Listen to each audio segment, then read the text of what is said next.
¿no?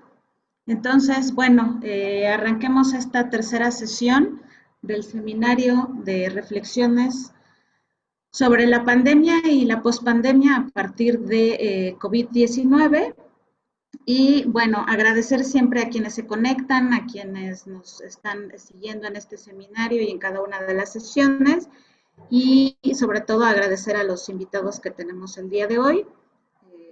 Grandes invitados para el tema de COVID-19 y otras economías, ¿no?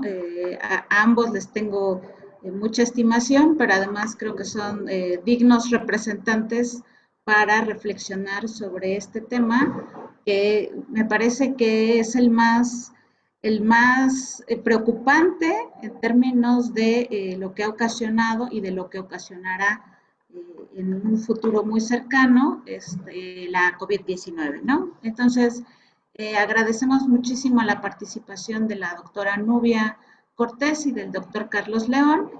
Y bueno, por asuntos de tratar de nivelarnos con el tiempo, presento rápidamente a los dos para poder darles espacio de su charla, ¿no? Inicio con la doctora Nubia Cortés. Ella es geógrafa y antropóloga. Hoy nuestros dos invitados tienen doble formación.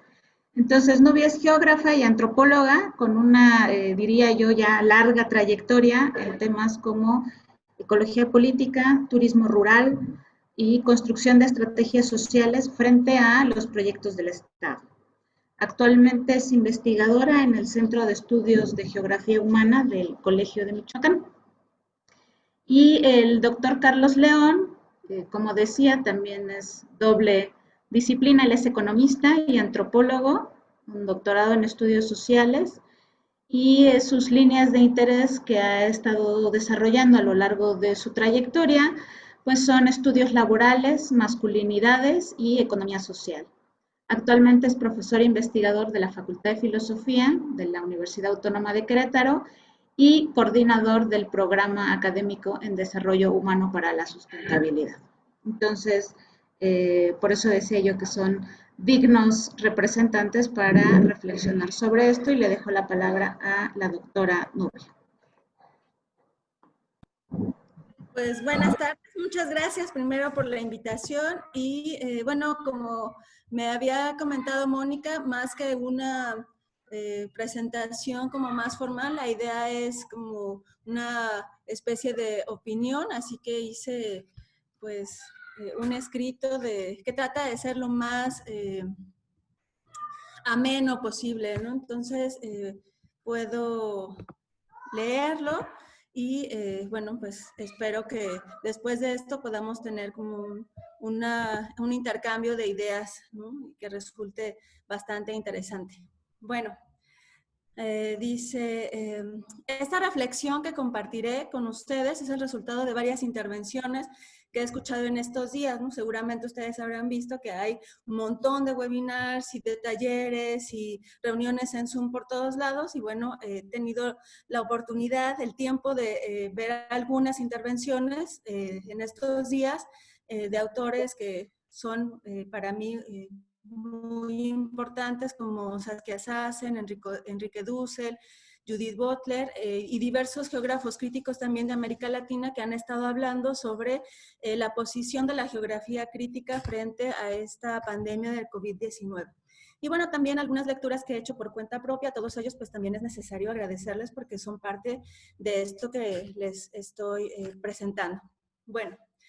Dice, la pandemia encontró a los países del mundo en crisis económica, el sistema de salud, todos los sistemas de salud débiles y población en situación de pobreza, casi en niveles de indigencia, no solo en América Latina.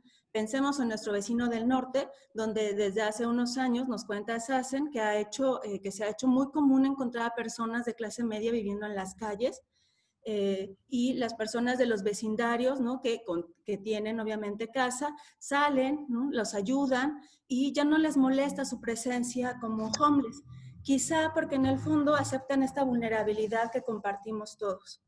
Esa es nuestra normalidad antes de la pandemia. A lo largo de la historia de la humanidad, una de las constantes ha sido la crisis, ¿cierto? Una coyuntura que atraviesa todas las escalas, que transforma el mundo que se conocía hasta entonces, modos de vida, actividades económicas, empleos, pérdida de vegetación, contaminación, sismos, etc.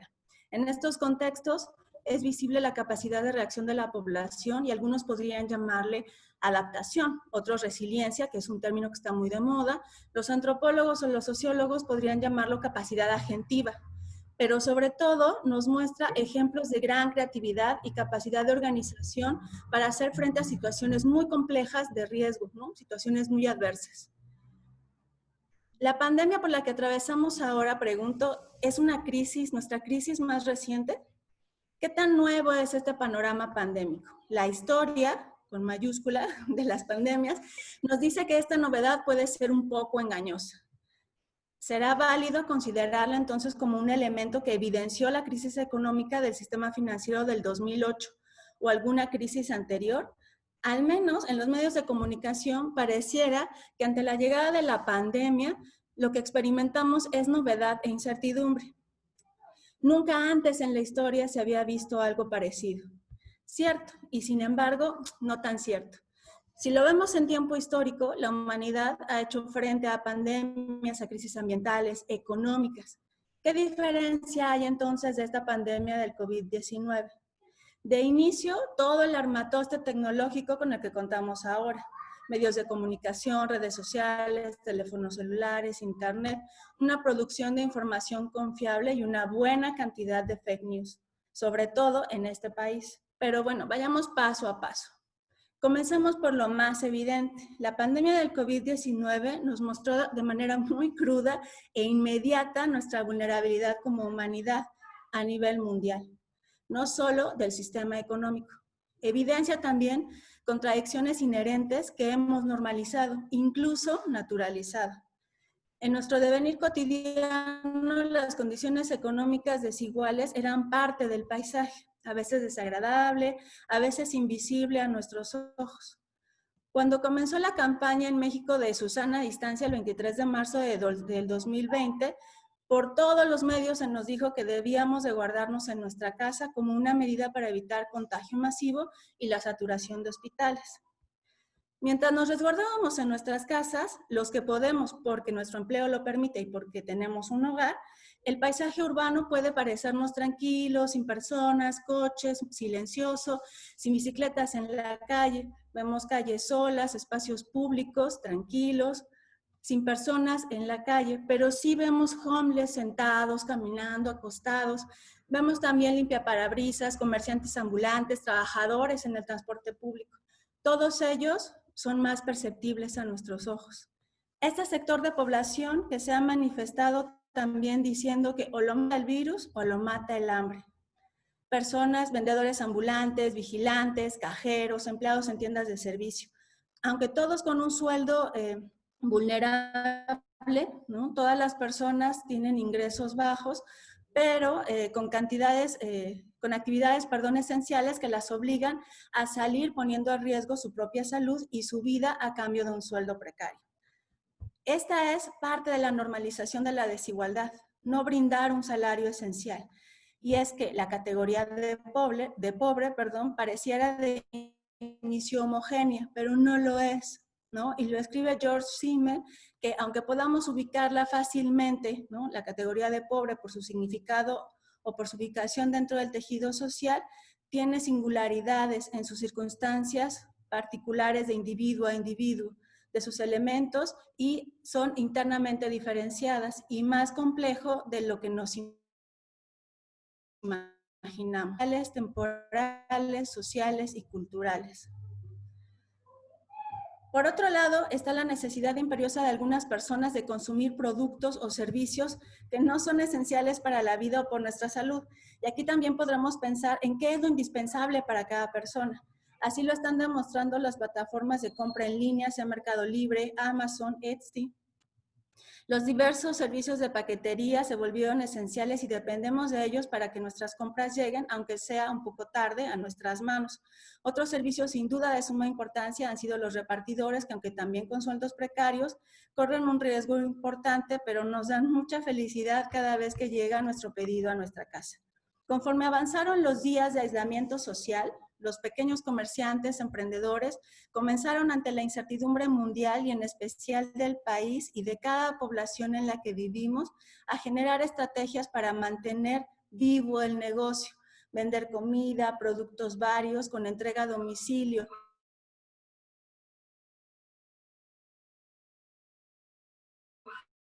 Y antes para estas circunstancias no comenzaron con la pandemia. Ya venían practicándose, sobre todo con población joven que se dedica a realizar una serie de actividades y de oficios, ventas por internet de los productos que ellos mismos realizan, talleres o intercambio de saberes. Ahora los adultos y adultos mayores han recibido ayuda de sus hijos o de sus nietos para hacer publicidad del negocio familiar, de toda la vida o de habilidades culinarias que tienen nuestros familiares y de oficios que pueden ahora resultar un ingreso extra. Las respuestas en ocasiones son abrumadoras, ¿cierto? Tuvieron mucho éxito en las redes sociales y, bueno, después de varias publicaciones similares, a veces se comenzaba a dudar sobre la tristeza de los padres o los abuelitos o la desolación de ciertos negocios, ¿no?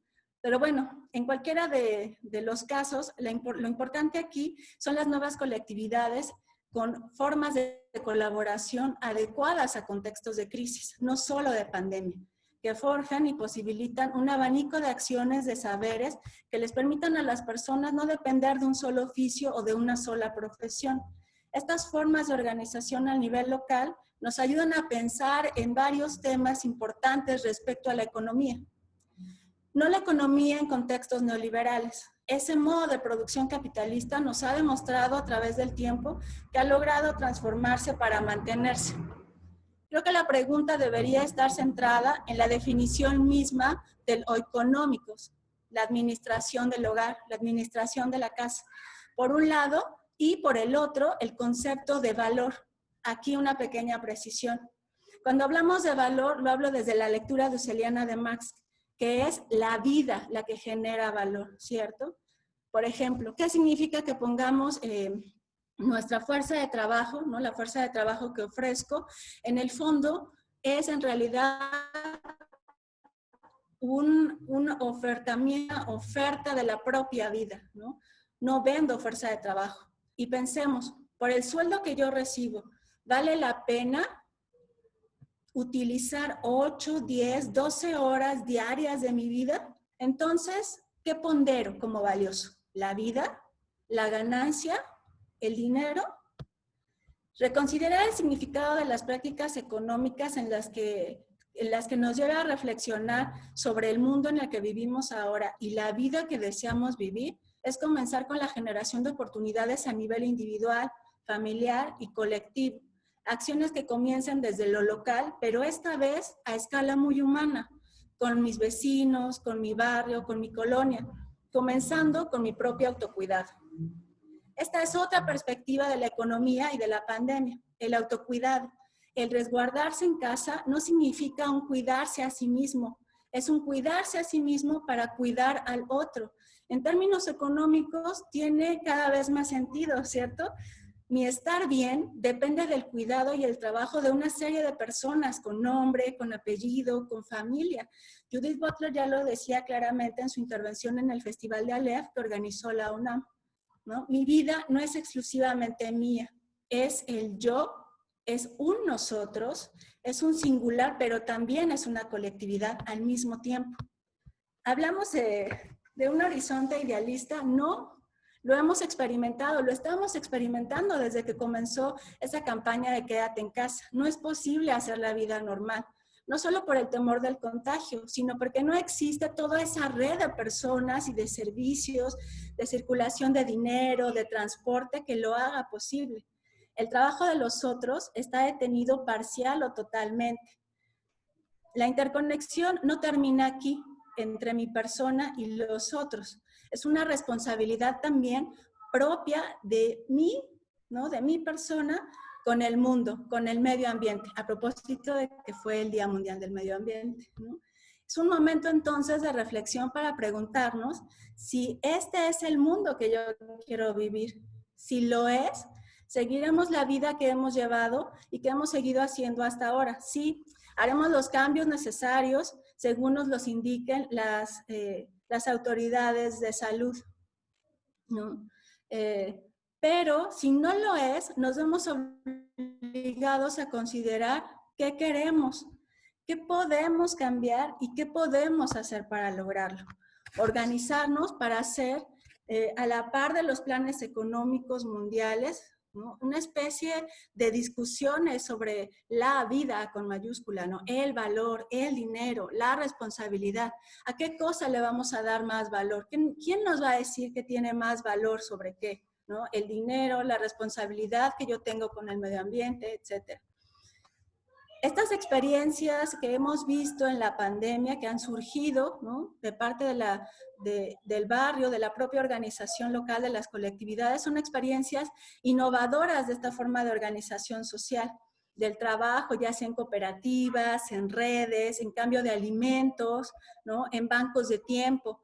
Todas son estrategias transformadoras que varían dependiendo de la propia cultura en la que nos encontramos. No funcionan de la misma manera en Chile, en Costa Rica, en México, ¿no? Estas prácticas económicamente alternativas no tienen que ser necesariamente antisistema, ni anticapitalistas o anarquistas o reaccionarias, pero sí deben de partir de una noción diferente de valor, de diferenciar el valor, el trabajo, la labor y el dinero. El dinero no como un fin, ¿cierto?, sino como un medio. Se trata entonces de encontrar en estas acciones creativas de la población qué procesos productivos de consumo y de intercambio de bienes y servicios se están gestando para generar nuevas formas de apropiación de valor, de dar más peso a la vida que al dinero o a la ganancia, de procurarme a mí para procurar al otro, al nosotros, a esta colectividad. Las otras economías, sean alternativas, solidarias, circulares, justas, etcétera, deben de discutir sobre estas formas de hacer economía, de generar y dotar de valor a qué cosa. La reflexión se vuelve cada vez más pertinente y más necesaria, porque mientras nosotros nos quedamos en casa, seguimos trabajando para sobrevivir.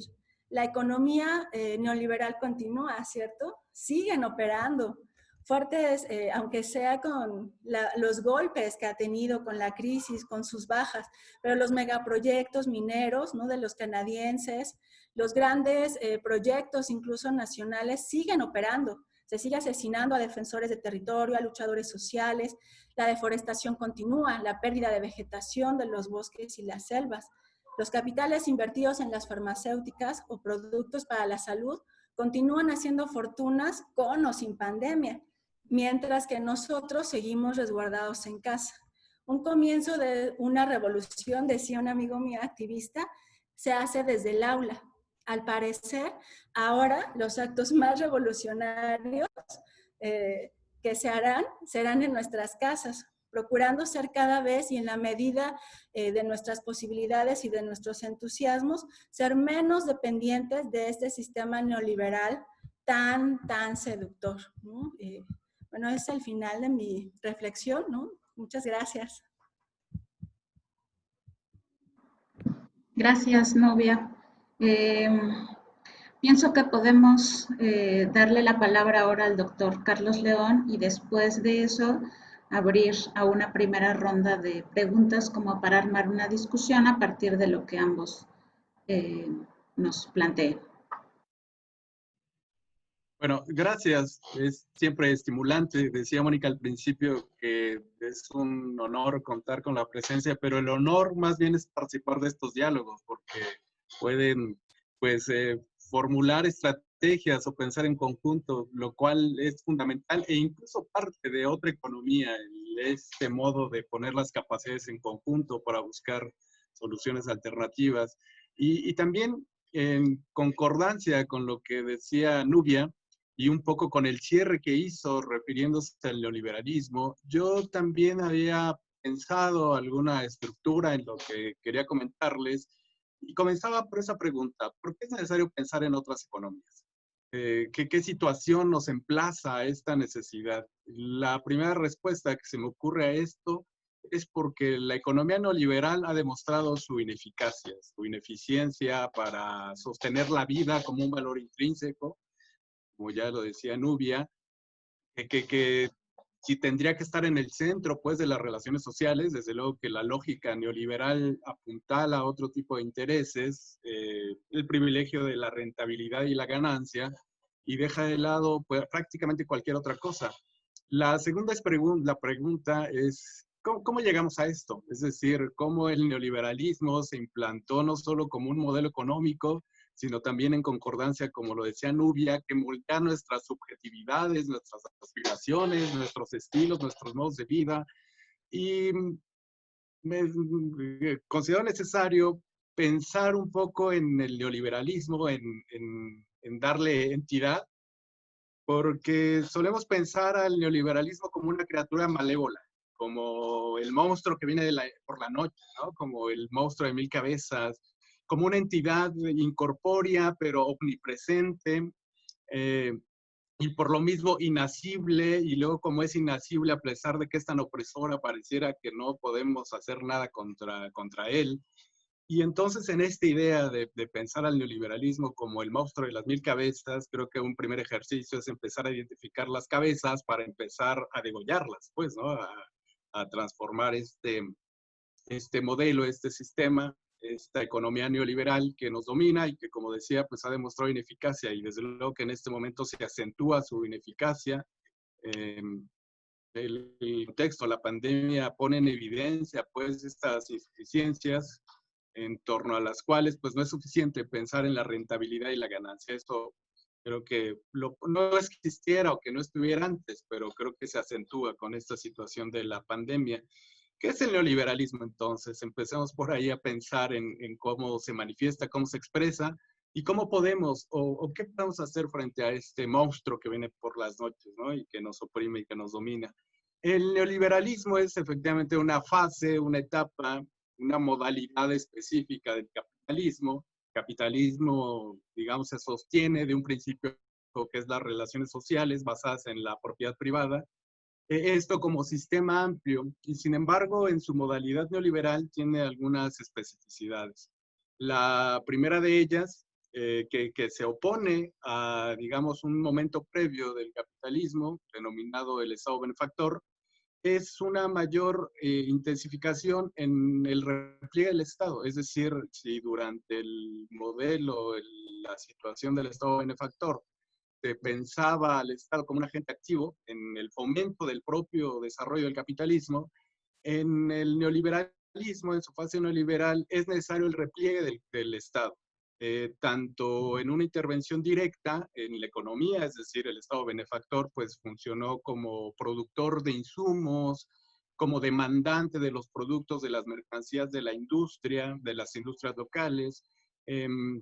Funcionó también el Estado benefactor como un garante de ciertos derechos o una intervención, pues, que garantizaba o procuraba una reproducción de las clases trabajadoras mediante diferentes mecanismos de protección social.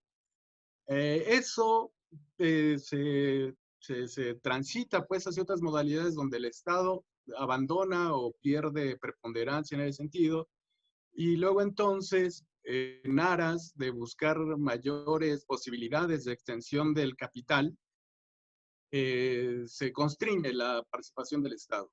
Esa participación del Estado, por un lado, como lo sabemos y lo hemos padecido, quizá quienes tenemos alguna biografía de algunas décadas a la fecha, como nos ha tocado pues estar siendo víctimas o partícipes de estos procesos privatizadores en los que el Estado justamente se repliega de algunas áreas para abrir las posibilidades a la inversión de las empresas privadas.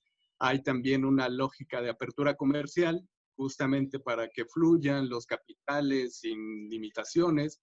Eh, Hay, desde luego, que también una forma en la que se limitan las regulaciones regulaciones incluso de tipo ambiental en el terreno de los derechos laborales. Hay este repliegue también en la regulación, una desregulación que permite luego entonces una extensión del capital hacia terrenos o ámbitos de alguna manera previamente preservados. Y esta extensión del capitalismo en su modalidad neoliberal tiene algunos efectos que me interesaría ahora poner en relieve y destacar, y es la disolución de ciertas formas comunitarias, que en el caso del campo, en el entorno rural, lo podemos ver quizá muy ejemplificado, puesto en relieve con el fin del ejido, pues, ¿no? Estas formas de propiedad colectiva que implicaban desde luego otro tipo de relacionamiento social, vinculación con la naturaleza, según determinadas cosmovisiones. Ahí hay una intervención muy fuerte, ¿no? En cómo se permite y se rompe con esas formas sociales para permitir que entre el capital.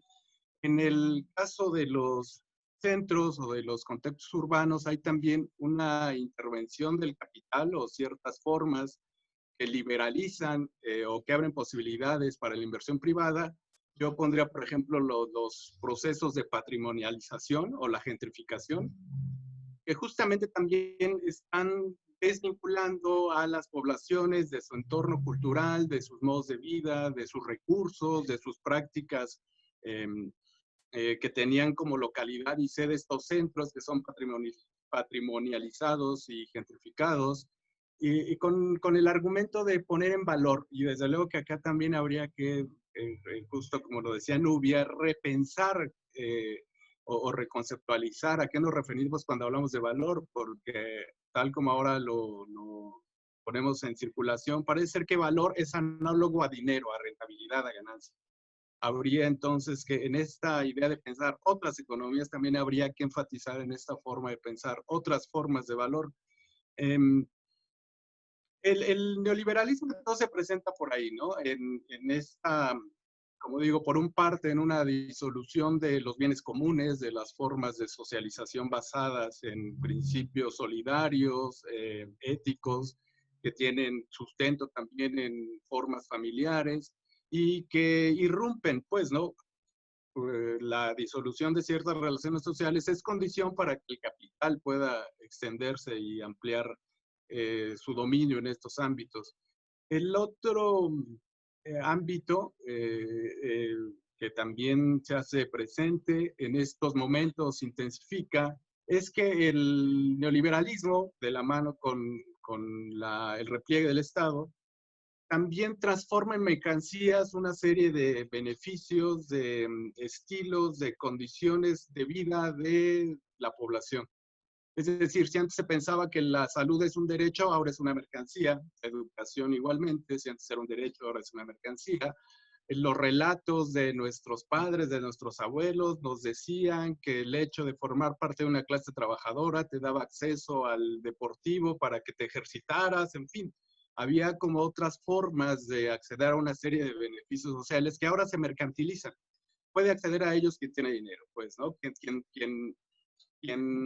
tiene estos recursos y quien no, pues queda excluido y queda segregado de estas lógicas, justamente donde pierde valor, pierde importancia la vida y se destaca la rentabilidad y la ganancia.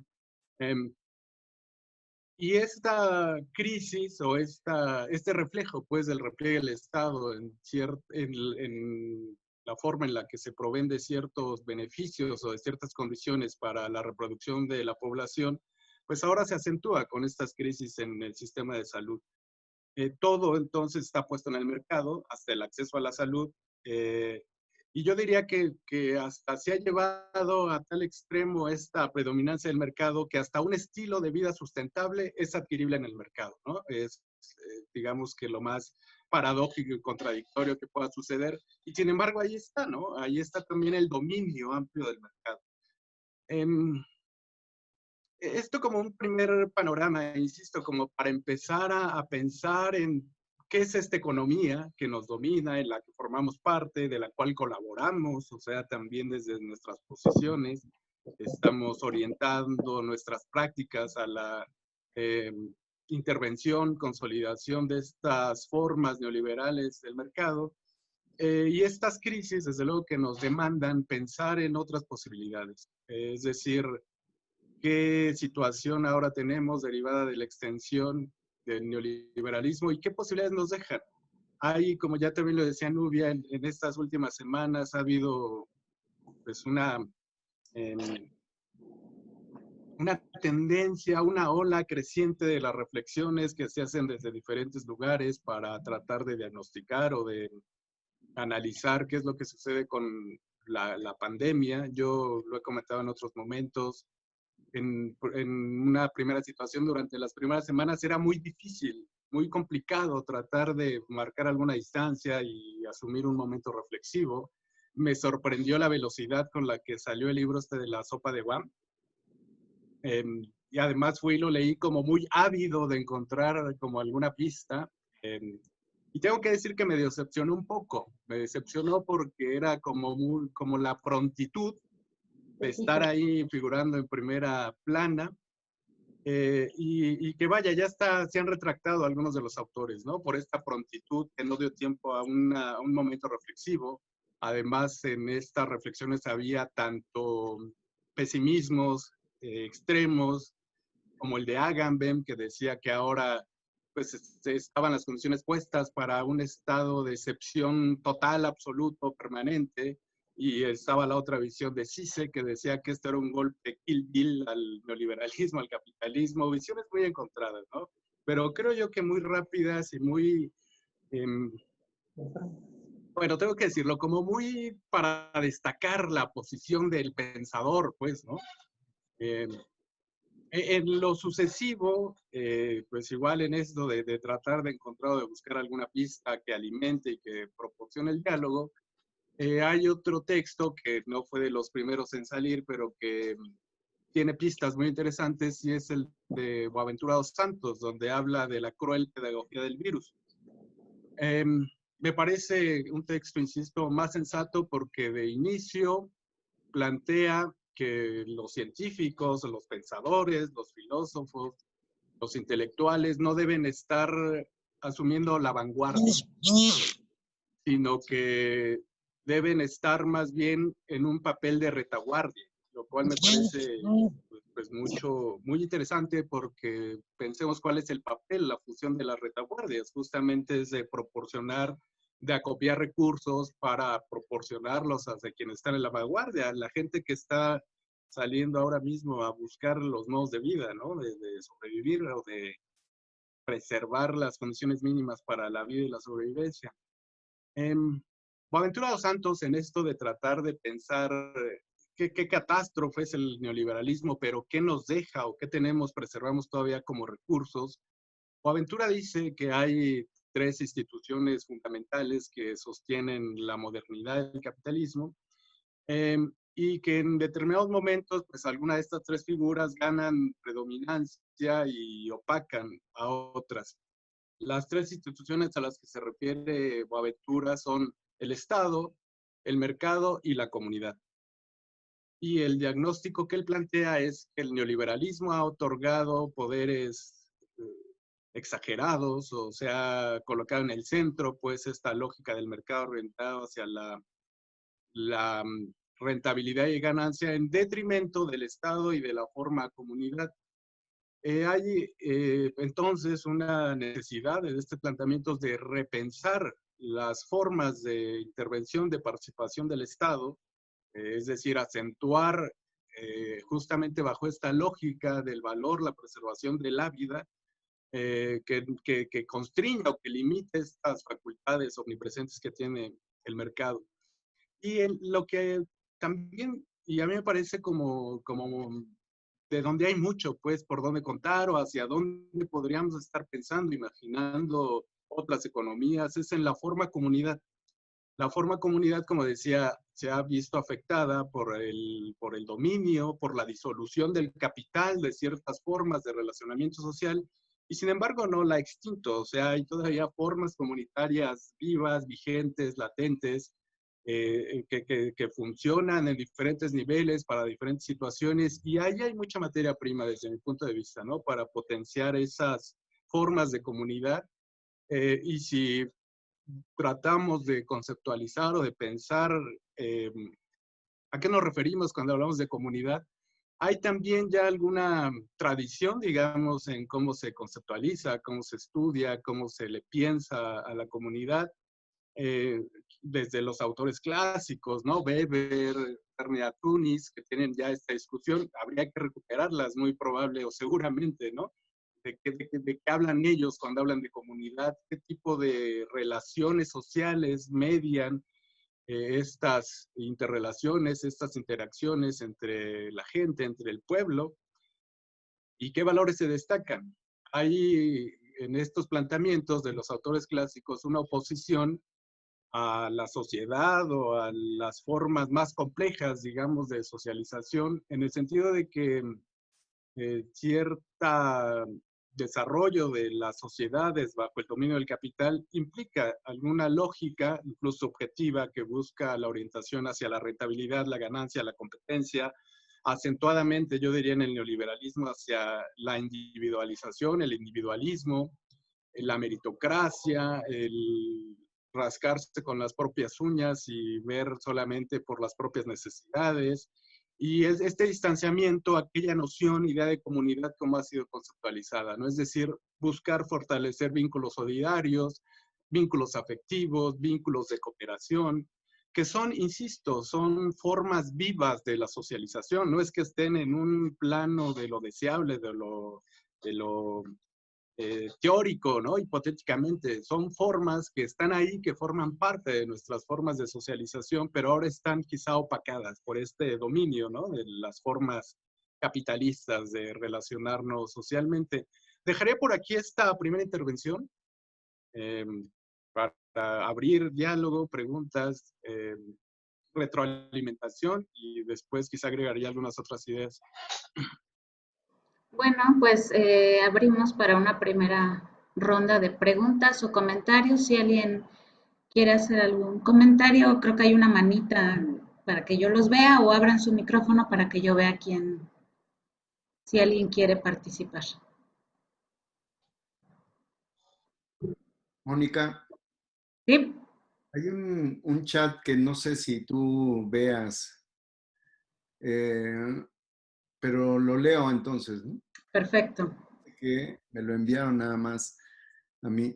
Dice, buenas tardes, maestro. Tengo una pregunta para los ponentes. ¿Qué se podría proponer para adecuar el modelo económico neoliberal para lograr una compatibilidad universal a las necesidades de un país en desarrollo?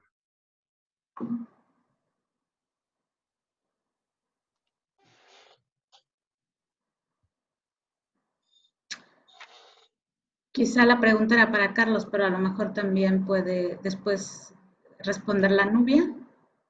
Sí, me parece que es la pregunta que hace Axel Sandoval, ahí aparece su nombre, dice es para los ponentes, así es que cualquiera de los dos.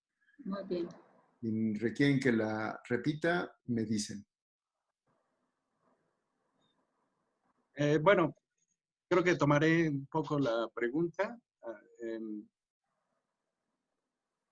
Desde luego que es complicado, o sea, nadie tiene en este momento una varita mágica, ¿no? Como para tener soluciones apresuradas y prontas, pero algo que se ha comentado en anteriores sesiones de este seminario es la posibilidad o la necesidad de actuar en diferentes niveles.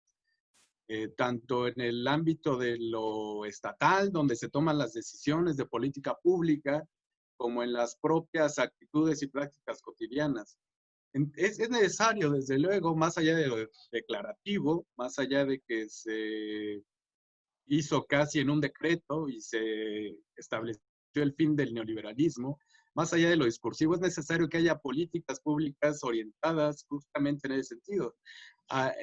Por ejemplo, en México tenemos un Instituto Nacional de la Economía Social Solidaria, si no mal recuerdo el nombre de la institución, que supuestamente es una dependencia que forma parte de la Secretaría de Desarrollo Social, que tendría que estar fortaleciendo aquellas iniciativas justamente de economía social, economía solidaria. Sin embargo, justo ahora que estaba preparando algunos comentarios, me asomé a la página para ver cuáles son las convocatorias que tiene abiertas y hay un mensaje lacónico que dice que por el momento no hay ninguna convocatoria abierta, ¿no? Para formar, digamos, eh, pues una estructura apoyada en políticas públicas, en presupuesto que se ejerce desde las secretarías correspondientes para fortalecer estas formas de otras economías sociales, solidarias, la forma cooperativa, que parece ahora ya un recuerdo del pasado, y que sin embargo, desde mi punto de vista, debe haber políticas públicas que apuntalen esto, es decir, debe haber una transformación, una reorientación sólida en las políticas públicas que favorezcan estas iniciativas. Desde luego que esto no sí corresponde en algún grado a lo que desde nuestras posiciones, nuestros barrios, nuestros circuitos de consumo podemos hacer, pero también es necesario, desde luego, transformaciones en el ámbito de lo público. Nubia, no sé si quieres hacer alguna reflexión. Sí. Ay, perdón.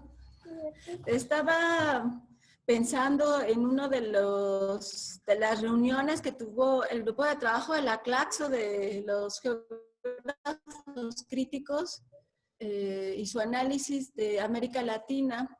Y estaban, creo que como 10 países, todos geógrafos hablando justo sobre pues, el momento de pospandemia, ¿no? Y cómo hacer para salir de la crisis. Y de alguna forma todos coincidían en una cosa, en esta como no reorganización del espacio, pero sí una forma de pensar los territorios, ¿no? Alguien, ahora no recuerdo qué autor le llama esta inteligencia territorial, ¿no? Que tienen y que era necesario como hacer una revisión de los territorios de los países de América Latina para poder ver en estos contextos qué elementos territoriales se podían tener para generar estrategias a nivel local, ¿no? Y eso es algo también que llama mucho la atención porque yo creo que la mayoría de los que intervenían estaban de acuerdo o al menos promovían en la importancia de ver hacia lo local, ¿no? De ver justo todas esas capacidades que se tiene a nivel local, a nivel, como decía, escala humana, de barrios, de formas de organización, pequeños talleres que ya se están haciendo, por ejemplo, en la Ciudad de México y en algunos otros estados de cómo volver al barrio, ¿no? Cómo reactivar esas pequeñas economías y que obligadamente, como decía la pregunta, si tienen o lo deseable es que tengan un vínculo global, ¿no? Pero habrá que distinguir también lo que, por ejemplo, el Fondo Monetario Internacional o el Banco Mundial dicen, no son como los grandes temas donde todos los países que están incluidos pueden o deben de dirigir los esfuerzos, ¿no? Y habrá que diferenciar también en donde uno quizá no debe de acercarse tanto a esos lineamientos globales o internacionales, sino adecuarse, como lo decían los geógrafos, hacia nuestros propios territorios y generar estrategias adecuadas a nuestras circunstancias, ¿no? Porque a final de cuentas la pandemia se padece a nivel global, pero no todos estamos padeciendo de igual manera la pandemia, ¿no? Aquí alguien más pone en el chat otra pregunta que me parece que va más o menos en la misma línea y dice, para esta nueva normalidad, ¿tendríamos que cambiar esta filosofía neoliberal? Y si es así, ¿por cuál sería y por qué? Y habría, pienso que preguntarnos si hay una filosofía neoliberal, ¿no? Ponerlo ahí en juego. Sí, quizá, no sé, Carlos, si me das chance nada más de hacer un comentario así rapidito. Yo pensaba justo en eso mismo de si hay una filosofía neoliberal, pero yo creo, y no lo digo yo, no lo dice Han, por ejemplo, el filósofo coreano que está muy, muy de moda ahora, ¿no? Que lo he visto, que también aparece como autor en La sopa de Guam, del que mencionó Carlos, y es como esta idea de un neoliberalismo que muta, ¿cierto? O sea, yo creo que una de las grandes capacidades que se tiene como modo de producción en su versión neoliberal es esta gran capacidad de mutar, de transformarse, de adaptarse, pero al mismo tiempo de hacerse, como decía, por eso yo terminé de esa forma, de hacerse tan seductor que incluso, aunque estemos por una lucha sustentable también como o verde, como lo mencionaba Carlos, el propio puede ser una transformación a mercancía, ¿no? Por eso justo hacía bien la diferencia, Carlos, entre no confundir entre modos de vida y estilos de vida, ¿no? Porque un estilo de vida sí es una mercancía neoliberal, ¿cierto? Entonces, yo creo que el neoliberalismo como tal todavía no acaba, ¿no? Tiene sus contradicciones y aquí voy a echar agua para mi molino, ¿no? David Harvey en el 2014 sacó un libro que se llama Las 17 contradicciones del capital.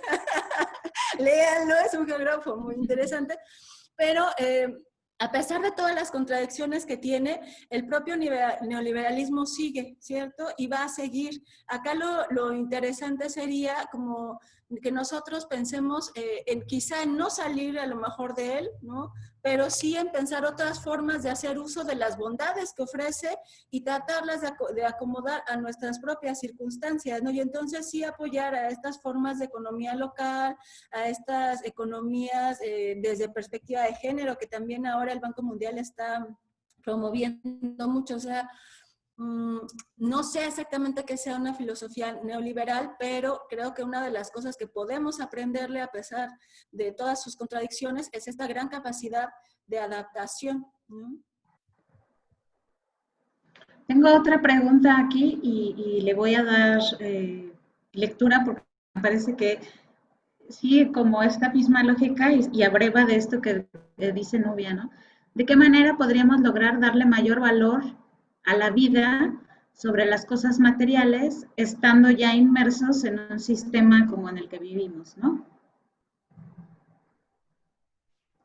Esa está interesante.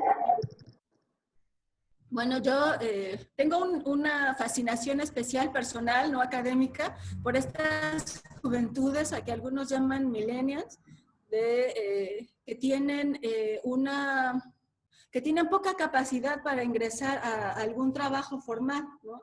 Entonces, sigo a varios de ellos en Instagram, en Twitter, y pues me fijo qué hacen, ¿no? No solo son estudiantes de maestría o de doctorado, sino que saben bordar, tejer, hacer un montón de cosas. Hacen cosas a mano, lencería, bueno, cantidad. Y lo que me llama mucho la atención de ellos, porque he comprado algunas de sus cosas, es, por ejemplo, que no es un trato, una economía de inmediato, ¿no? O sea, tú no haces el pedido y 3 días después te llega, ¿no? Y te explican, yo trabajo sola, soy mujer, madre de 2 hijas, hago todo a mano, yo me tardo, o sea, te explica todo el proceso y te dice, por esa razón, este es el precio, esta es la calidad y te va a llegar tu pedido en 3, 4 meses. Eso yo creo que empieza a cambiar nuestras propias nociones y significados de lo que es la compra, ¿no? De lo que el valor en términos económicos tiene un producto y también en términos del propio tiempo, ¿no? De qué cosa estamos comprando y qué tiempo la persona que lo elaboró está tomando para hacerlo. Y hacen como una conversión en dinero, en moneda, cuánto vale, ¿no? Pero yo veo que todos ellos hacen como un gran esfuerzo de resaltar el esfuerzo que tienen en ese producto que hacen, en el tiempo, en que es también como una red ¿cómo se llama? Perdón, los pan amorosos o las chicas trans que tienen sus pequeños grupos o las feministas, es decir, como pequeñas colectividades que están haciendo también su parte para cambiar las nociones de hacer economía, ¿no? Creo que es una buena forma y un buen ejemplo de cómo podemos comenzar, ¿no?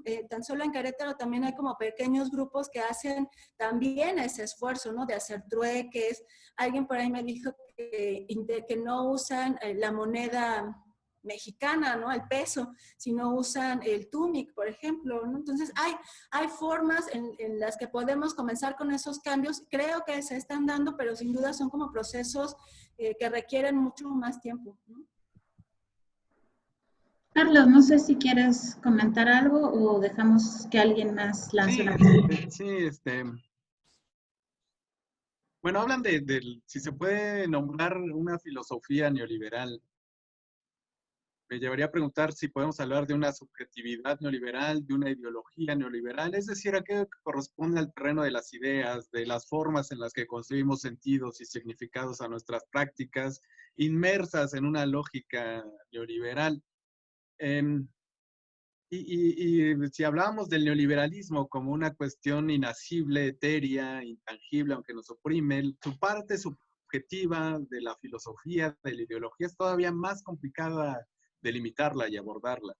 Yo ubicaría, sin embargo, sí algunas tendencias, por cierto, recuperando algunos planteamientos de Harvey, que ya señalaba Nubia, a los que agregaría ideas como las de Boltanski y Chapello. Ellos hablan de un espíritu del neoliberalismo, pues, ¿no? De un espíritu del neoliberalismo, justo para referirse a esta parte del terreno de la subjetividad. Y efectivamente esta filosofía, ideología, cultura neoliberal, como le queremos denominar, la vivimos y la reproducimos. Es decir, forma parte de nuestros hábitos, de nuestras formas de socialización. Y creo que también hay una dominancia y una orientación hacia el mercado y a nuestro papel como consumidores. Es decir, en esto que señalaba hace algún momento, solemos hacer análogo calidad de vida con nivel de consumo.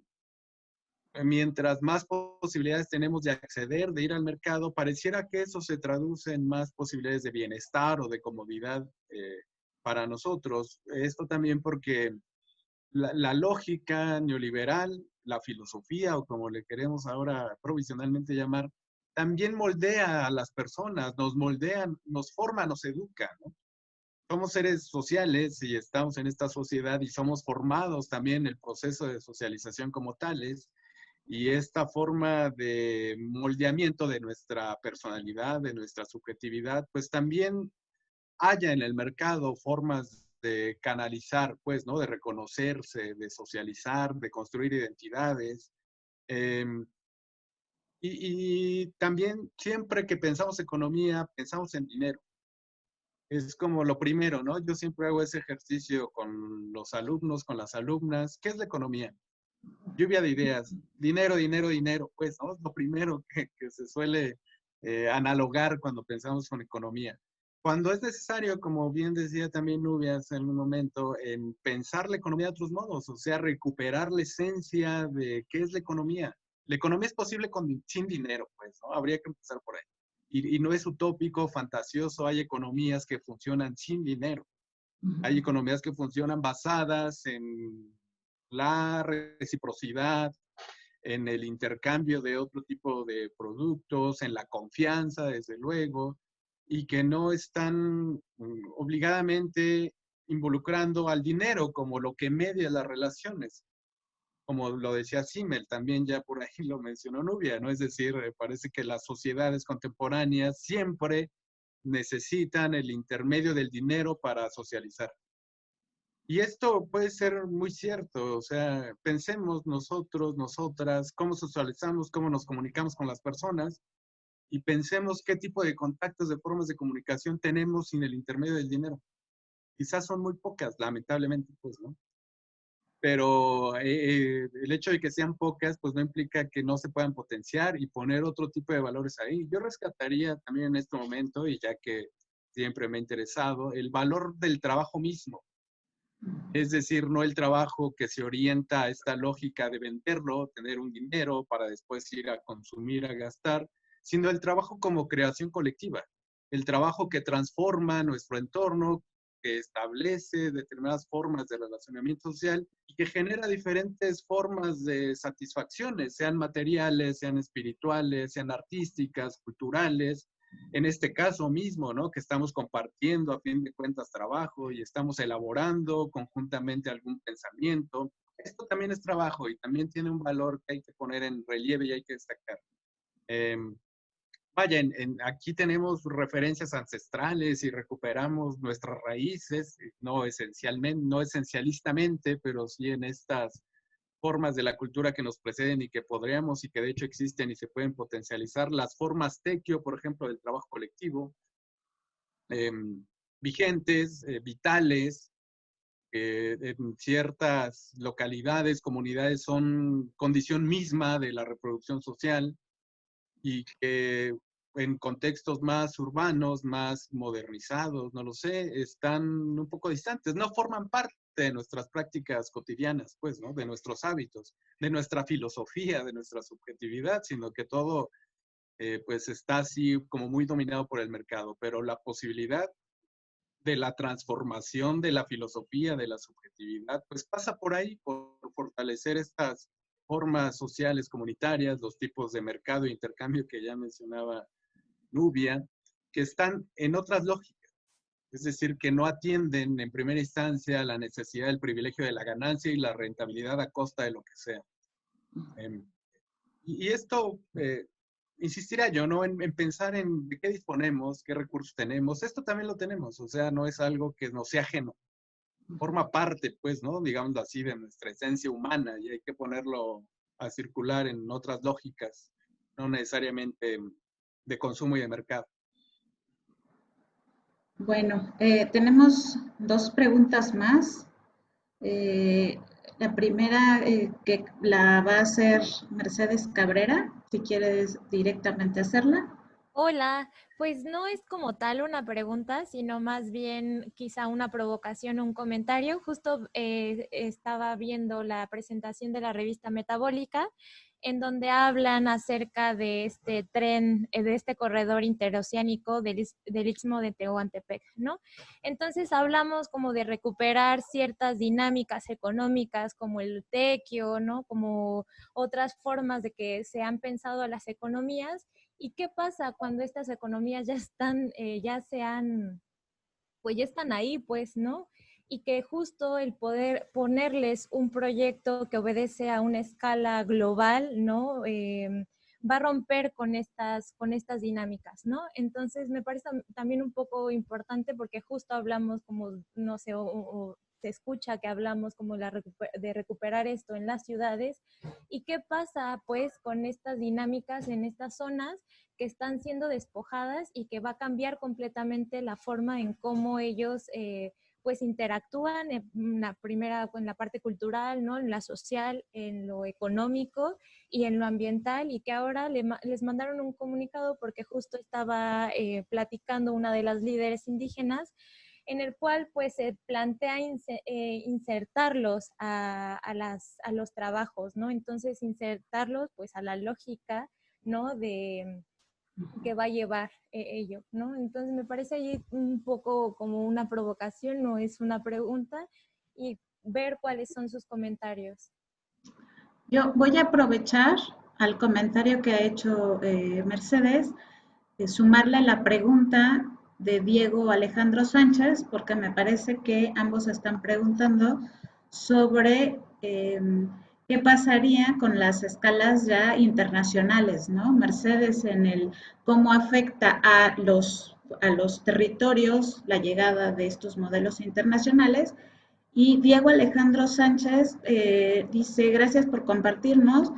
¿Cómo se espera que sea la relación con los socios comerciales en esta nueva normalidad? Si habláramos pues de estas otras economías, siempre esta preocupación de, pareciera como que el trueque y esto funciona en lo chiquito, pero como en lo internacional, ¿no? Y me parece que los dos están poniendo, ¿no? El subrayado, el dedo en el renglón de decir, ¿qué pasa con el ámbito de lo internacional que viene y se aposenta sobre territorios, o cómo hacemos estos territorios para incorporarnos a mercados más internacionales, ¿no?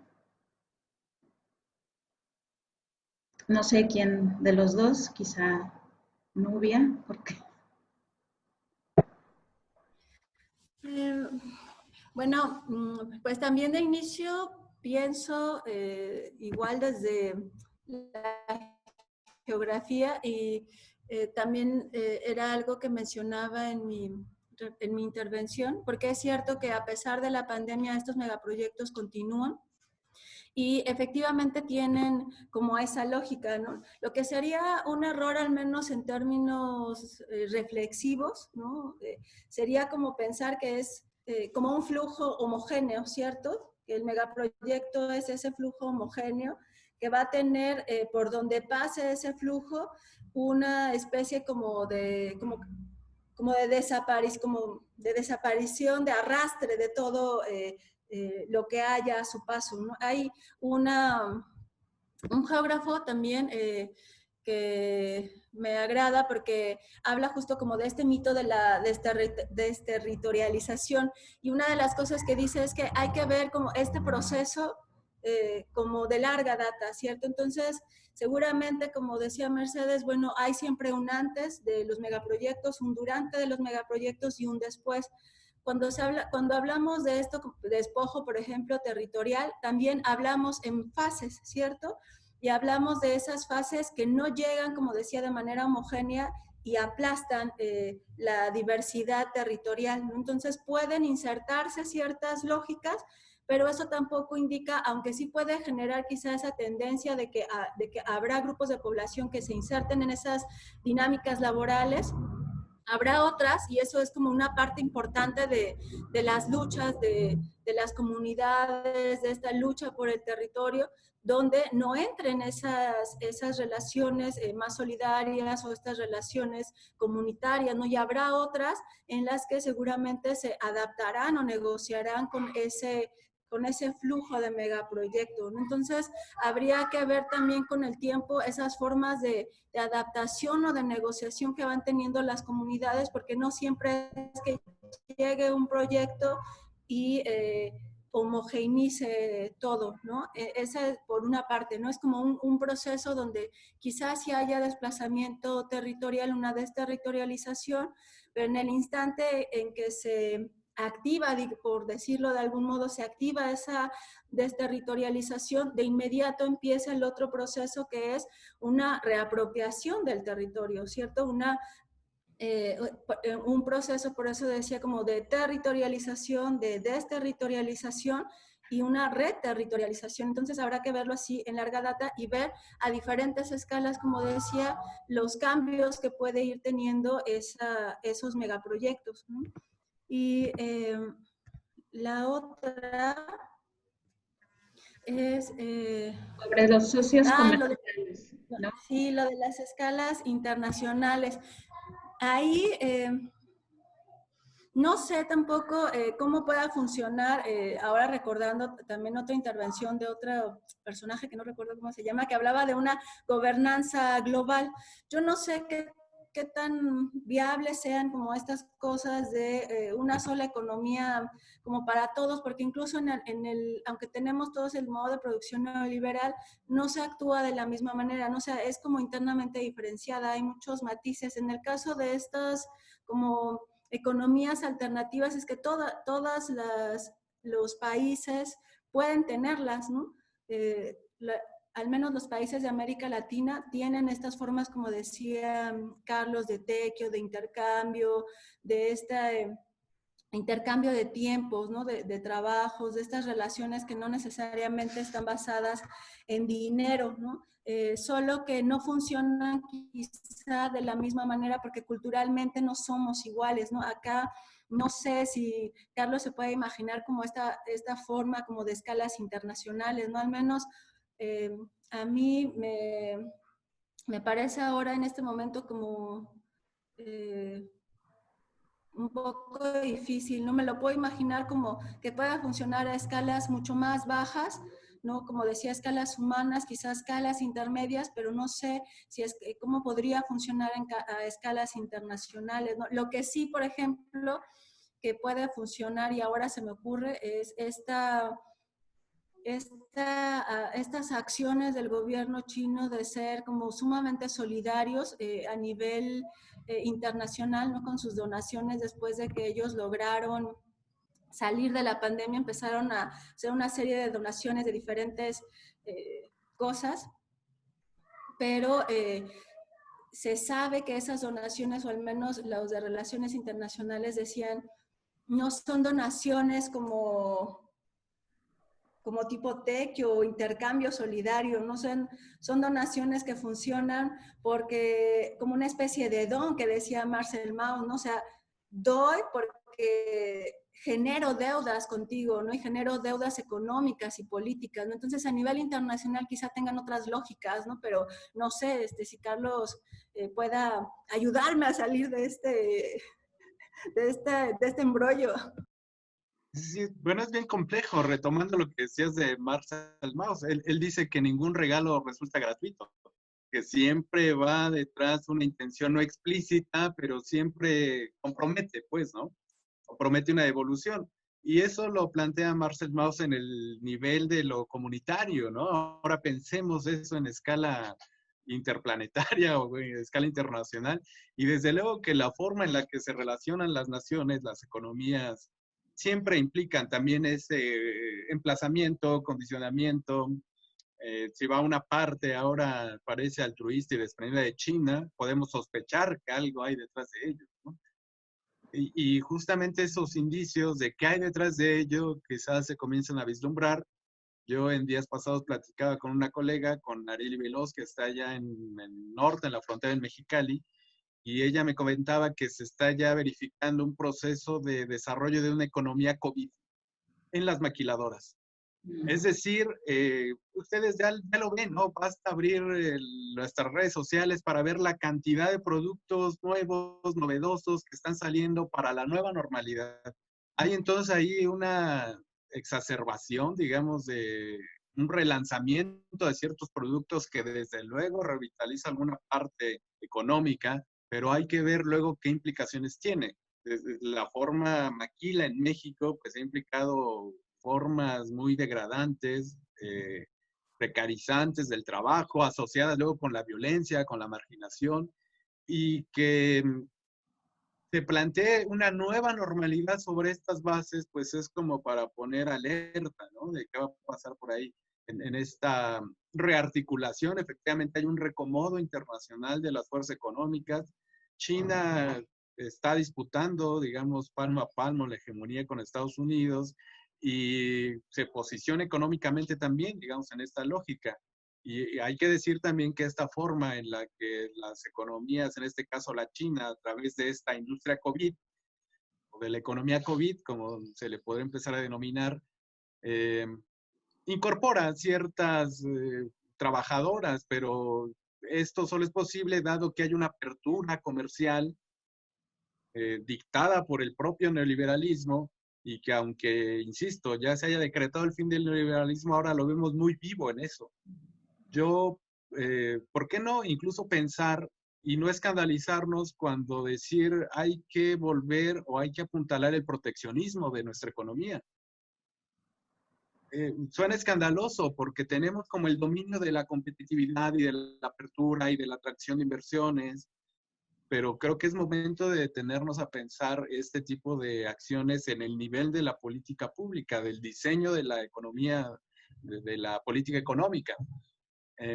Y esto no es tampoco que no haya pasado. Hay, digamos, en el pasado inmediato, pues economías o países como Bolivia, Argentina mismo, Brasil en algún momento, Uruguay, han optado por algún tipo de políticas económicas de resguardo hacia sus economías internas. Eso no evita, desde luego, que haya también en estas localidades, en estos países, pues formas de extractivismo y de afectación de los bienes comunes, pero hay que poner, creo que es momento sí de poner sobre la mesa discusiones que parecen superadas o arcaicas, y una de ellas sería si conviene o no el proteccionismo, si conviene o no limitar las formas de intercambio internacional. Hay que pensarlas, creo que es necesario ponerlas en la mesa desprejuiciadamente, aunque nos tachen de arcaicos, ¿no? Aunque digan que esa discusión ya está superada y es del pasado. Porque también con respecto a esto, cómo impacta o qué implicaciones tienen los megaproyectos en el sentido de la pregunta que hacía Mercedes, la nueva normalidad se define en medio de disputas. Es decir, ahora está puesta la frase desde las autoridades, no solamente nacionales. Yo creo que es como una idea que se está tratando de transmitir y de implantar de manera global acerca de qué implicaciones tiene la vuelta a la actividad económica, a fin de cuentas. Parece ser que es lo que está privilegiándose en este día de la nueva normalidad. Eso es lo normal, que la actividad económica siga, funcione, active, y lo nuevo, en todo caso, se refiere al cuidado, a la precaución, al riesgo que debes asumir, que tienes que estar eh, cubriendo, que tienes que aceptar, asimilar, mantener la distancia social. Es decir, esto es lo nuevo, lo que corresponde, digamos, individualmente. Aquí hay, creo que yo también, como un riesgo de asumir así simplemente esta noción de nueva normalidad, porque se sostiene a fin de cuentas de esto que le llamamos la filosofía o la ideología neoliberal, es decir, el individualismo, el ver para mí, el yo mismo me resguardo y veo cómo me salvo. Hay ese riesgo entonces, ¿no? De cómo se piensa y cómo se plantea la nueva normalidad, pero también se le disputa, insisto. Y hay evidencia y también así sucede, y también son arenas en las que hay que entrar, no solamente en el terreno de las discusiones conceptuales y teóricas, pero vaya, los pueblos están en lucha, están justamente pues, poniendo el cuerpo literalmente, ¿no? En la defensa de los territorios, de los saberes, de las formas comunitarias, justamente porque estas luchas y estas resistencias se ubican en este terreno de impedir la dominancia y la extensión de las formas de economía que solamente se orientan por una lógica de acumulación y de ganancia. Las resistencias ahí están, entonces, ¿no? Entonces hay que considerarlas, hay que apuntalarlas en esto de pensar alternativas, soluciones, nuevas formas u otras economías, y no estar, digamos, asimilando, ¿no? Digamos, como una simple lógica de progreso, desarrollo y bienestar, estos megaproyectos. Gracias, Nubia y Carlos. No sé si hay alguien más que quiera hacer una intervención, algún comentario más.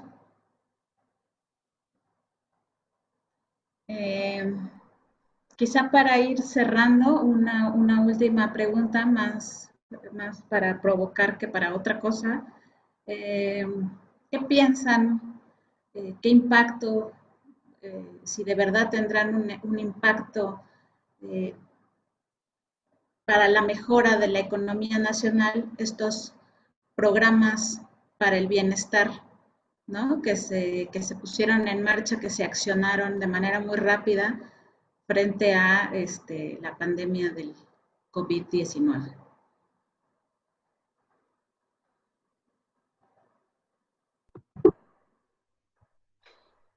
Qué provocador.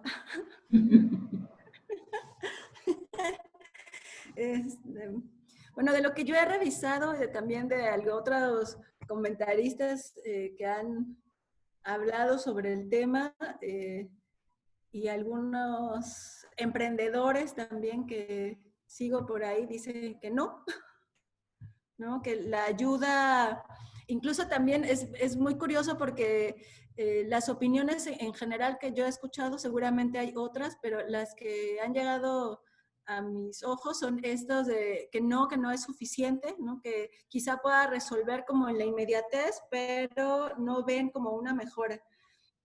Y este comentario se parece mucho también a otra nota que vi de los rusos, también restauranteros, la cadena de restauranteros que se estaban manifestando y que aunque su gobierno también tenía estos como pequeños apoyos para este sector, ellos también decían, y esa era la queja, que no era suficiente, que ellos no dependían del Estado, ¿no? Ese me pareció todavía como más interesante porque aunque pueden reconocer que su Estado-nación les da apoyo, ellos saben que el apoyo no es suficiente y que de todas formas, hubiera o no apoyo, ¿no? Hay apoyo, pero es insuficiente. Y si no lo hubiera, ellos mismos dicen que no dependen del Estado, ¿no? Que ellos lo que necesitan es regresar como a la economía, ¿no? que se deje salir a la gente, que se reactive esta economía, que se regrese pues a lo más normal que se pueda para que entonces ellos puedan salir de la crisis, ¿no? Eso me pareció como interesante porque pareciera entonces que ninguna ayuda podría ser suficiente, ¿no? Lo que hace entonces necesario, y al menos escuchaba en América Latina, en México, se han generado estas como pequeñas plataformas, ¿no? De lo que decía Carlos, ¿no? ¿Cómo hacemos para repartirnos la comida que nos sobró? ¿Cómo hacemos donaciones? ¿Cómo solicitamos trabajos, aunque sea temporales? O sea, a final de cuentas, yo creo que la ayuda máxima no va a venir del Estado, ¿no? Yo creo que hasta ahora no se ha visto como ayuda suficiente de parte del Estado para toda la población que está y estará desempleada, ¿no? No sé qué opina Carlos.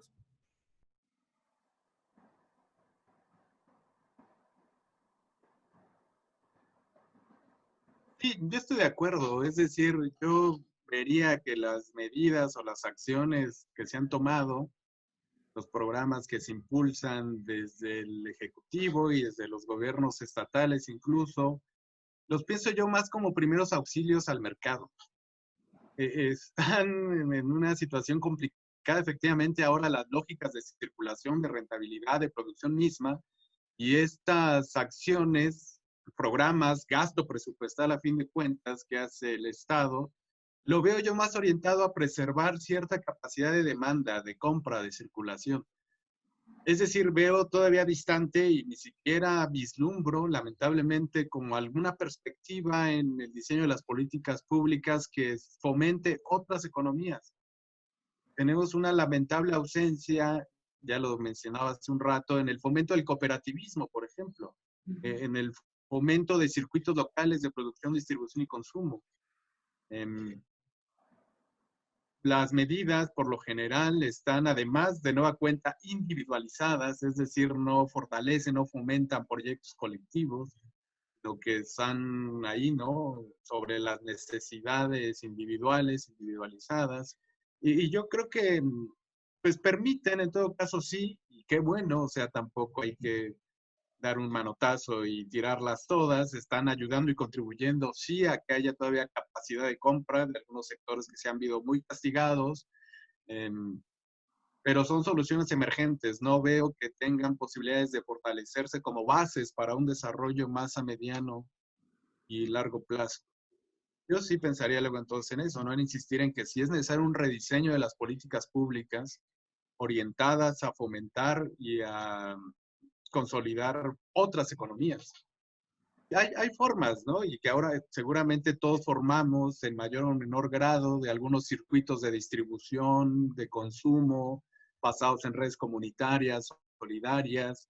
Espero que todos y todas formemos parte de ello, insisto, en mayor o menor medida, pero más allá de lo que hacemos, sí es necesario también que haya pues otra toma de decisiones en otro sentido, en el ámbito de la política pública. Bueno, leo dos últimas asuntos que nos mandaron aquí en el chat y ya más bien se las voy a repartir, una a Carlos y una a Nubia, por como creo que sus temas de interés más bien les permitirían responder. Entonces, Yasmín Trejo, y esta pregunta creo se la hago a Carlos, dice, teniendo en cuenta que muchas de las empresas dejaron de producir sus productos al 100%, ¿podrá haber algún problema a nivel nacional? Hablando como falta de empleos y obviamente en la economía. ¿Cuál sería la mejor solución sin que sea el trueque, como lo mencionaron hace unos momentos? Y la otra pregunta, o varias intrincadas, son de Mariana, y creo que esta se la hago más bien a Nubia.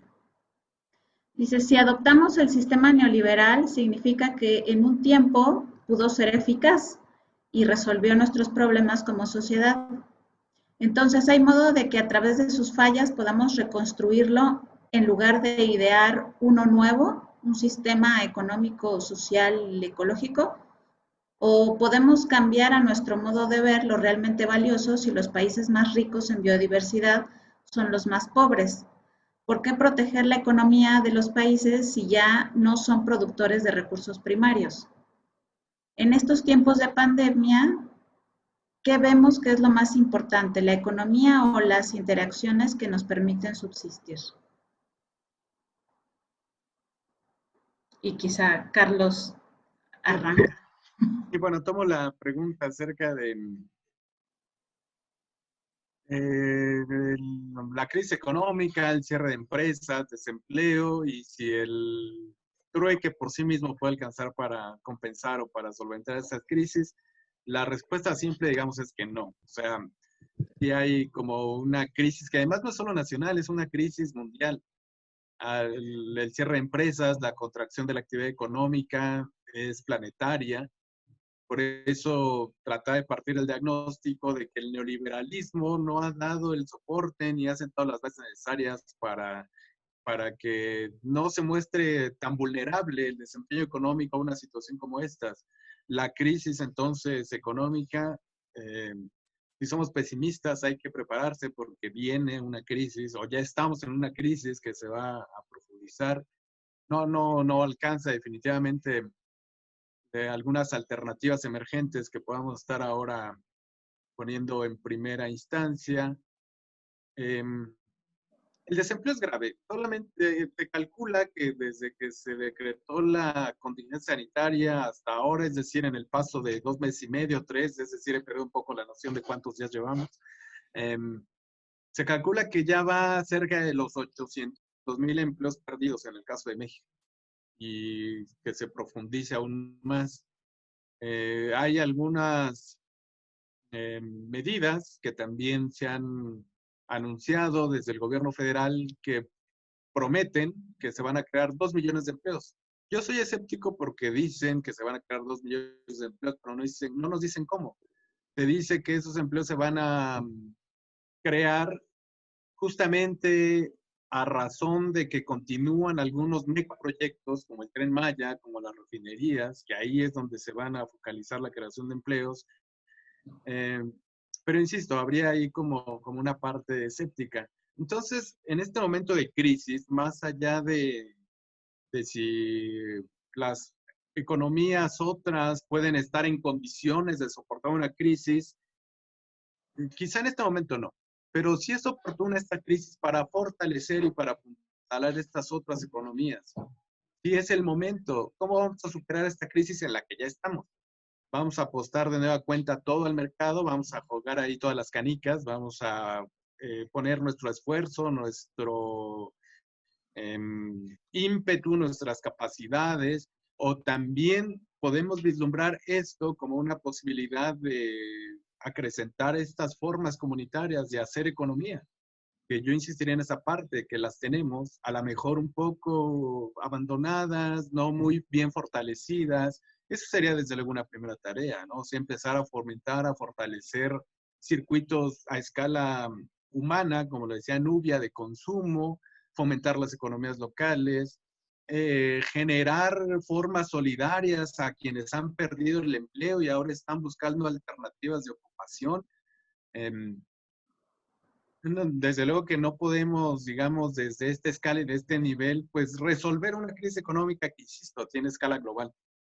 Pero sí podemos aprovechar esta crisis para empezar a fortalecer y apuntalar estas otras economías. Es propicio además el campo y el terreno y el escenario para imaginar y para crear, para darle rienda suelta pues a la imaginación y fomentar formas alternativas de hacer y de poner en relieve el valor de la vida, ¿no? Digamos, ese es como un criterio ordenador que puede orientar y darle sentido a lo que desde nuestros espacios podamos fortalecer y socializar, desde luego, como respuestas, posibilidades alternativas ante esta crisis que, insisto, es mundial, ¿no?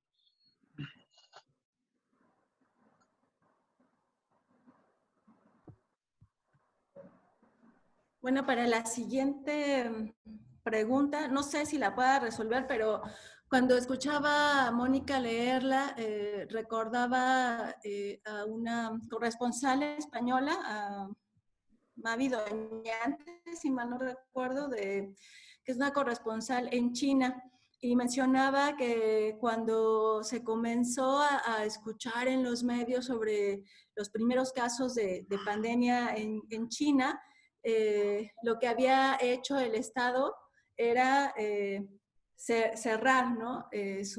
Parar, decía, toda la economía, ¿no? Y que eso alertó mucho a la gente, ¿no?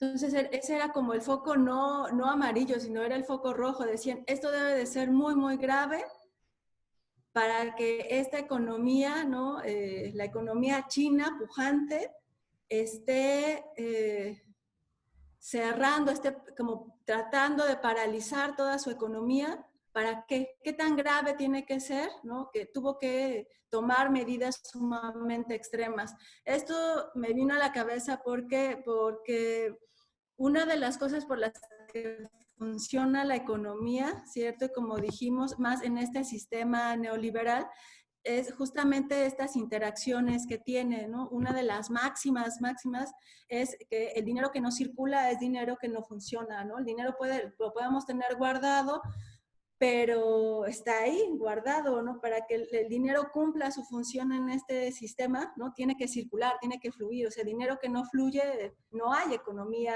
neoliberal. Entonces, es una cadena, ¿no? Que quizá en esta, que hemos obviado, ¿no? Es que la pandemia logró hacernos ver como esos elementos que parecen invisibles, ¿no? O sea, es cierto que, no sé, yo no le pondría que si hemos adoptado o no el sistema neoliberal, porque la verdad es que yo, mis papás, mis abuelos y mis tatarabuelos y más allá, mis ascendentes, nacieron en el sistema de modo de producción capitalista, ¿no? Entonces, no podemos imaginarnos un mundo que sea diferente porque llevamos generaciones en esa, ¿no? O sea, pensemos desde Marx, cuando escribió el Capital, llevamos siglos en eso, ¿no? Efectivamente el sistema funciona, ¿no? Así tiene que ser, o sea, es muy eficaz, ¿no? Para que haya subsistido hasta hoy 2020, es que algo, ¿no? Algo en su sistema lo hace ser sumamente eficaz y ha resuelto nuestros problemas, pues no sé, aquí habría que ver también como tratar de ver esos matices, ¿no? Es un sistema eficaz también para quién, ¿no? O sea, no dirían seguramente lo mismo las personas que perdieron sus hogares, ¿no? En la crisis del 2008. Pero sí seguramente quienes ganaron en las inmobiliarias, ¿no? Aquí también habría que ver que en esta etapa de modo de producción capitalista que nos está tocando vivir, que es el que llamamos ahora neoliberal, quizá también tiene matices, ¿no? Y no es que funcione nada más como con un intercambio de dinero, ¿no? Uno de los grandes ejemplos que hay de cómo funciona ahora este sistema es que son capitales financieros, ¿cierto? Entonces, eso hace que sea como mucho más invisibilizado cómo funciona la economía neoliberal, ¿no? Son grandes capitales financieros que no tienen como una cabeza nada más, ¿no? Pueden haber huelgas, puede haber resistencias alrededor de todo el mundo contra mineras, contra una empresa, pero no sabemos exactamente quién es el dueño, porque no hay un dueño, ¿cierto? Hay como las corporaciones que son dueñas de, entonces habría que considerar como esos pequeños matices de cómo funciona este sistema neoliberal y que efectivamente puede resolvernos algunos problemas, pero también genera muchos otros, ¿no? Que es parte de estas 17 contradicciones que identifica al menos David Harvey, ¿no?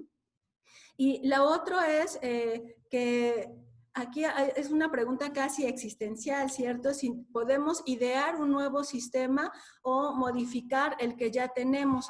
Yo creo que no es también como un corte y ya se me ocurrió acá una idea fabulosa y de cómo cambiar el sistema, sino también es parte de un proceso que quizá es generacional, ¿cierto? Quizá como decía Carlos, es un excelente momento como para hacer pausa, como lo hizo la economía china en su momento y dijo, esto se viene fuerte, ¿no? Entonces, ¿qué vamos a hacer? Esto ya se va a salir de nuestro control, va a salir de esto se va a convertir en una pandemia. Tenemos que cerrar nuestra economía, ¿no? ¿Por qué? Porque ahí, ¿no? Curiosamente, aunque el sistema internacional económico chino se dio cuenta también que no puede matar a toda su población, ¿no? Por pandemia o por hambre, no puedes matar así de tajo a tu población, necesitas gente que mueva tu economía, ¿cierto? Entonces ellos en ese momento, cuando se dieron cuenta de que este problema se venía fuerte del COVID-19, ellos pararon economía y privilegiaron la vida de sus ciudadanos, ¿no? Porque era necesario. Entonces, este momento de pandemia en general a nivel global, entonces sí, como dijo Carlos, es momento de decir cómo hemos hecho ciertas cosas bien y cómo hay otras que hemos hecho muy mal, ¿no? Y pensar, yo creo que esta parte también que dijo Carlos del individualismo es una parte bien, bien clave, porque quizás esa es también una de las características del neoliberalismo, ¿no? Ser cada vez más individuales y dejar de pensar en las colectividades. Por eso es que se dejó estas redes de solidaridad, estas economías circulares, se dejaron de lado, ¿cierto? Porque predominó ese bienestar individual. Entonces, este es un buen momento para identificar esos elementos de este sistema neoliberal que decían que quizás sí puede funcionar, que puede sernos útil en esta pandemia y poder identificar las que no lo son, ¿no? Para idear, no sé si un nuevo sistema económico global, pero sí al menos uno que decía, al menos yo hasta ahora estoy convencida en eso, que el cambio tiene que venir a escala muy local, ¿no? A escala humana, casi de familia, ¿no? Para poder hacer estos cambios de significados, hacer estos cambios de nociones en este modo de ver estos sistemas económicos y generar alternativas, ¿no? Y la otra es, que también coincido con Carlos, es que necesariamente tendríamos que predominar ahora la colectividad por encima del individualismo, ¿no? El individualismo, aún en tiempos de pandemia, hace más evidente que no podemos subsistir solos, ¿no? Entonces necesitamos pensar en colectivo, ¿no? De otra forma estaremos perdidos, ¿no? Como humanidad. Muchas gracias. Pues bueno, con esto terminamos. Les agradecemos muchísimo a la doctora Nubia y al doctor Carlos por habernos compartido sus reflexiones, por haber sostenido esta interesante discusión, ¿no? Sobre este tema que me parece que es central en este momento y que está teniendo como una atención muy particular, no solamente en nuestro país, sino a nivel internacional, ¿no? Y agradecemos muchísimo a todos quienes se conectaron ahora en esta modalidad de Zoom, que estuvieron aquí, que escucharon, que nos estuvieron mandando comentarios y preguntas para sostener la discusión y hacer una buena discusión además, ¿no?